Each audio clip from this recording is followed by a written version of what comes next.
Bonjour, le travail d'aujourd'hui concerne le maximum et le minimum d'une fonction. Nous avons sous les yeux la représentation graphique d'une fonction. Nous pouvons constater, grâce au travail qui a été effectué dans les vidéos précédentes, que cette fonction va avoir trois parties, deux comportements, mais trois parties, c'est-à-dire que sur le premier intervalle, qui va de moins 0,5 jusqu'à 0, ma fonction va être une fonction croissante. Alors vous le constatez, toujours avec ces histoires d'image et d'antécédent qui varient dans le même sens. Quand l'antécédent augmente, l'image augmente elle aussi. Deuxième partie, fonction décroissante. Visuellement, vous le constatez bien parce que la courbe semble diminuer. Et les images et les antécédents varient en sens inverse. Ça, nous l'avions déjà vu. Et à partir de l'intervalle, à partir de l'antécédent 2, et sur l'intervalle qui va de 2 jusqu'à 2,5, ma fonction va être une fonction qui aura un comportement croissant. Donc ça, ce sont des notions que nous avons déjà abordées. Aujourd'hui, je voudrais que nous nous concentrions sur ce que l'on appelle le minimum et le maximum d'une fonction. Alors, si vous observez bien cette représentation graphique, eh bien, vous vous apercevez qu'il y a deux points caractéristiques, deux points particuliers. Le premier point, ici, alors je vais décaler un petit peu pour que ce soit plus lisible quand même. Le point qui a pour coordonnées 0 en antécédent et 4 en image, eh bien, ce point est le plus haut de ma représentation graphique. Nous avons un deuxième point particulier qui est le point qui a pour coordonnées 2 en antécédent et 0 en image et qui, lui, est le point le plus bas. Eh bien, ces deux points portent le nom de maximum pour ce point-là et de minimum pour ce point-là. Je répète donc, le maximum est le point le plus haut atteint. Enfin, je rectifie, pardon. Le maximum n'est pas le point le plus haut. Le maximum pourra être extrait des coordonnées du point le plus haut. Je vais m'expliquer. Il faut donc, pour trouver le maximum, trouver le point le plus haut de la représentation graphique. Il est ici. Ces coordonnées sont 0 en antécédent et 4. Eh bien, le maximum de ma fonction est 4, c'est-à-dire que le maximum correspond à une valeur d'image et non pas d'antécédent. On dit que le maximum est atteint pour l'antécédent 0 et que sa valeur est 4. De la même façon, quand je viens ici, je repère mon point le plus bas et des coordonnées de mon point le plus bas, je vais pouvoir extraire la valeur du minimum et l'antécédent pour lequel on atteint ce minimum.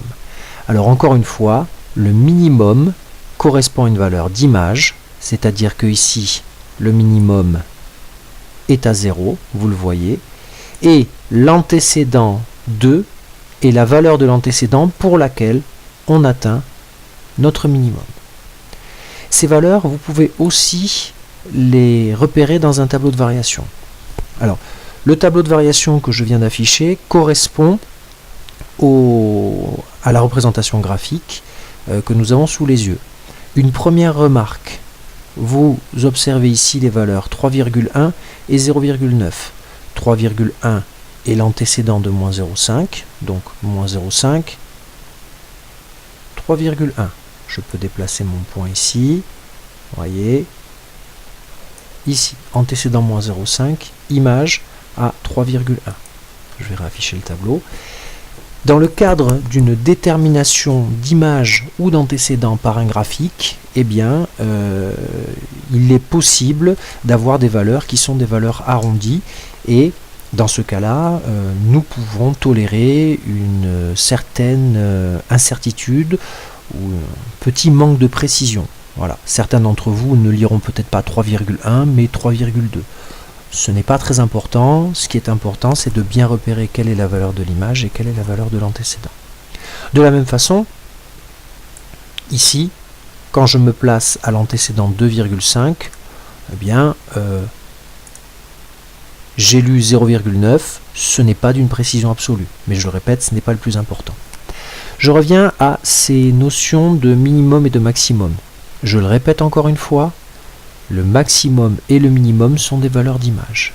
Quand j'observe mon tableau de variation, je m'aperçois que mes images passent de 3,1 à 4 pour ensuite décroître jusqu'à 0 et réaugmenter à 0,9. Eh bien, on s'aperçoit que la valeur la plus haute atteinte, c'est 4. C'est mon maximum, que l'on retrouve ici, et que ma valeur la plus basse, c'est 0, et c'est mon minimum, valeur que nous avons atteint ici. Je le répète, maximum et minimum sont des valeurs d'image. Et nous atteignons notre maximum pour l'antécédent 0. Regardez bien, c'est pour cet antécédent 0 que nous avons l'image qui est égale à 4, c'est-à-dire notre maximum.